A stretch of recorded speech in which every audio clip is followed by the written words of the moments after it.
Hi అండి, this is సంధ్య. ఎలా ఉన్నారు అందరూ? కలంకారీ పెయింట్ గురించి తెలుసుకుందాం ఈరోజు. కలంకారీ పెయింట్కి ముందు పెయింట్ ఎలా తయారు చేసుకోవాలో ప్రాసెస్ చూద్దాం. ఫస్ట్ కరక్కాయ, బెల్లము, వాటరు, బెల్లం ఇంకా నల్ల బెల్లం అయితే ఇంకా బెటరు. తర్వాత ఐరన్ ఉంటుంది కదా, రస్టెడ్ ఐరన్ పీసెస్, ఇవన్నీ కలిపేసి ఒక కుండలో వేయాలి. వేసేసి వాటర్ పోసేసి దానికి మూత పెట్టేసేసి ఒక 20 days 15 to 20 days అలా ఉంచేసేయాలి. ఉంచేసిన తర్వాత మధ్య మధ్యలో మాత్రం ఒక 3-4 daysకి ఒకసారి దాన్ని షేక్ చేసి పెట్టుకోవాలి, ఒక స్పూన్ లాంటి దాంతో. ఇట్లా నల్లగా తయారవుతుంది అప్పుడు. ఇప్పుడు నెక్స్ట్ ఏంటంటే డై, షర్ట్కి డై ఎలా చేయాలి అనేది ప్రొసీజర్.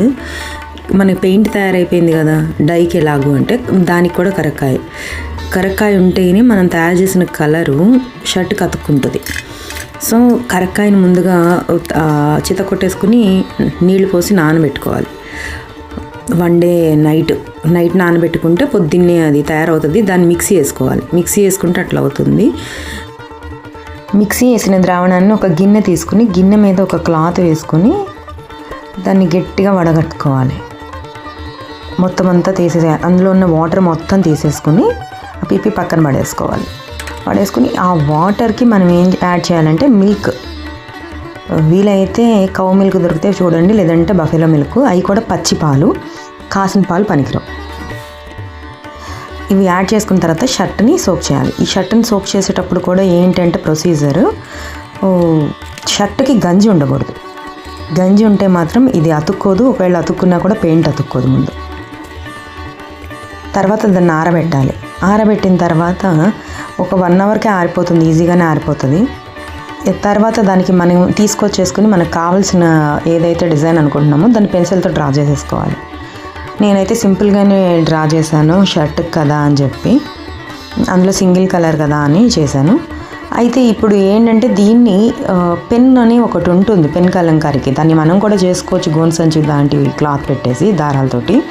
కానీ నేను అది పట్టుకుంటే నేను ఊరికే పెన్ దానిలో పెడితేనే నా చేతులు పగిలి ఉండటం వల్ల నల్లగా అయిపోయినాయి. అమ్మో ఇది అయ్యే పని కాదని చెప్పి పెయింట్ బ్రష్ ఉంది కదా, ఆ పెయింట్ బ్రష్ తోటే స్ట్రోక్ చేయడం జరిగింది. సో చూడండి, మీకు అర్థమవుతుంది, నా చేతులు కూడా నల్లగా అయిపోయినాయి. దాంతో డిజైన్ చేసేసుకున్నాను బ్రష్ తోటే. కావాలని ఆ స్ట్రోక్ వచ్చేటట్టే చేశాను, బయటకి స్ప్రెడ్ అయ్యేటట్టు.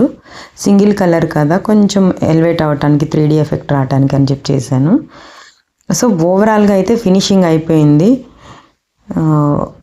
ఇంకా షర్ట్ అయితే ఓవరాల్గా ఇట్లా వచ్చిందనమాట. ఇంకో విషయం ఏంటంటే, షర్ట్కి మనము కరక్కాయ మిల్క్ తోటి డై చేసాం కదా, డై లేకుండా కూడా డైరెక్ట్గా కూడా మనం పెయింట్ వేసుకోవచ్చు కదా అనుకుంటారు. ఇది న్యాచురల్ పెయింట్ కదా, ఇది అతుక్కోదనమాట. మనము మామూలు ఫ్యాబ్రిక్ మీద మనం వేసి వాష్ చేసామనుకోండి వెంటనే పోతుంది. ఈ న్యాచురల్ పెయింట్కి ఈ కరక్కాయ అనే ద్రావణంలో ముంచి, మిల్క్ కరక్కాయ కలిపిన ద్రావణంలో ముంచి ఆరబెట్టిన క్లాత్ మీద పెయింట్ వేసి వాష్ చేసామనుకోండి అది పోదు, పెయింట్ అలానే ఉంటుంది పర్మనెంట్గా.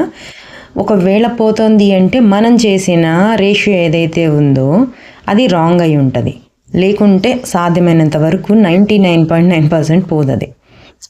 సో ఇది వాష్ చేయకుండానే వేసాము, బాబుకి వేసాము.